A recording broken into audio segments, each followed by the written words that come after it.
বেশ কয়েকদিন ধরে টানা বৃষ্টি হওয়ার কারণে বাইরে যেতে পারছি না। এদিকে বাংলাদেশের অবস্থা তো খুবই খারাপ পানির কারণে। আমাদের ঢাকা মিরপুরের অবস্থা তো বৃষ্টির কারণে খুবই বাজে একটা অবস্থা হয়েছিল, মাজা সমান পানি উঠে গিয়েছে। আর একদিন যদি টানা বৃষ্টি হতো তাহলে হয়তো আমার রুমেও পানি উঠে যেত, এমন একটা অবস্থা। তো কয়েকদিন টানা বৃষ্টি হওয়ার পরে আজকে একটু ঝলমলে রোদ বের হয়েছে। তো রোদ দেখে অনেক ভালো লাগছে। সকালে উঠেই দেখি যে টানা রোদ বের হয়েছে, তো আমি সব কিছু রোদে দিচ্ছি। কয়েকদিন বৃষ্টি হওয়ার কারণে সব কিছু একটা কেমন জানি একটা গুমসো গন্ধ মতো হয়ে গেছে, তাই সব কিছু রোদে দিচ্ছি। সকালে উঠেই দেখি যে রেইন লিলি ফুল ফুটেছে, এটা কিন্তু বর্ষার সময়ে ফোটে। তো দেখতে তো খুবই ভালো লাগে, এই ফুল আমার অনেক ভালো লাগে। আমার এখানে অনেক ধরনের ফুল গাছ আছে, এক সময় সময় করে আপনাদের সাথে সবই শেয়ার করব। তো আজকে রোদ ওঠার কারণে কিন্তু অনেকগুলো কাপড় চোপড় কেচে দিয়েছি, সবাই রোদে দিয়েছে। কাপড় চোপড়গুলো কিন্তু কয়েকদিন ধরে জমা হয়েছিল বৃষ্টির কারণে, তো আজকে ফাইনালি শুকিয়ে উঠাবো। এই যে দেখেন, এই জবা গাছটাতে অনেক করে জবা হয়, তো এই জবার কালারটা একদম টকটকে লাল, তো খুবই ভালো লাগে। আজকে সকাল থেকে উঠেই কিন্তু কাজ করা শুরু করে দিয়েছি। এখানে কয়েকটা ঘাটকল গাছ ছিল, এটা আমি উঠে এনেছি, ভাজি করব। তো 2-3টা গাছ আর কি, তো এই 2-3টা গাছেই কিন্তু হয়ে যাবে। আপনারা কি ঘাটকল খেতে পছন্দ করেন? এটা তো আমার খুবই পছন্দ।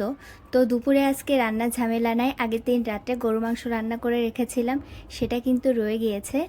আর শুধু ভাত রান্না করেছি। আগের দিন রান্না করে রাখার কারণে আমার একটু আজকে সুবিধাই হয়েছে, যেহেতু আমি আজকে অনেক কাজ করছি, এজন্য কিন্তু রান্নার সময় পেতাম না।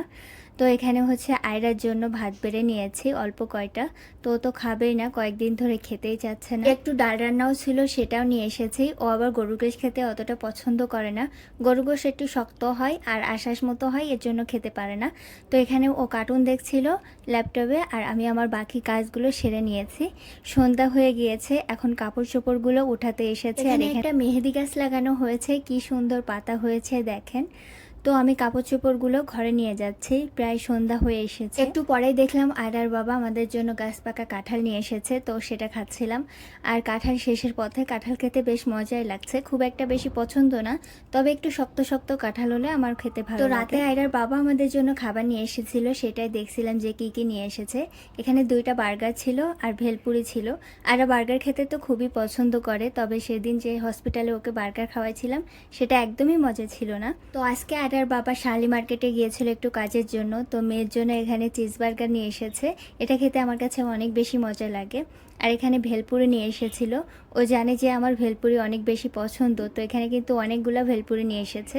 আর এখানে 2 রকমের টক নিয়ে এসেছিল। আর আমি সন্ধ্যাবেলায় পাখান পিঠা তৈরি করেছিলাম, আয়রা পিঠা খেতে অনেক বেশি পছন্দ করে, তবে 3 দিন পরপর চেষ্টা করে কিন্তু আজ পারফেক্টলি পিঠাটা তৈরি করতে পেরেছি, একদম পারফেক্টলি হয়েছে। তো চেষ্টা কিন্তু আগে, তাই না? চেষ্টা না করলে কিন্তু কোনো কাজই সম্ভব না। আমি যেমন চেষ্টা করেছি, তো আজকে কিন্তু পারফেক্টলি ভাবে তৈরি করতে পেরেছি। তো এখানে সব খাবারই কিন্তু অনেক বেশি মজা ছিল, বার্গার তো অসম্ভব মজার ছিল।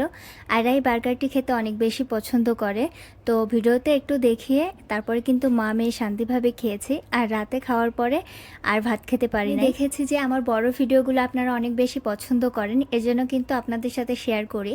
তো আমার ভিডিওগুলো আপনাদের কাছে কেমন লাগে অবশ্যই কিন্তু জানাবেন। আজকের মতো এখানেই বিদায় নিচ্ছি।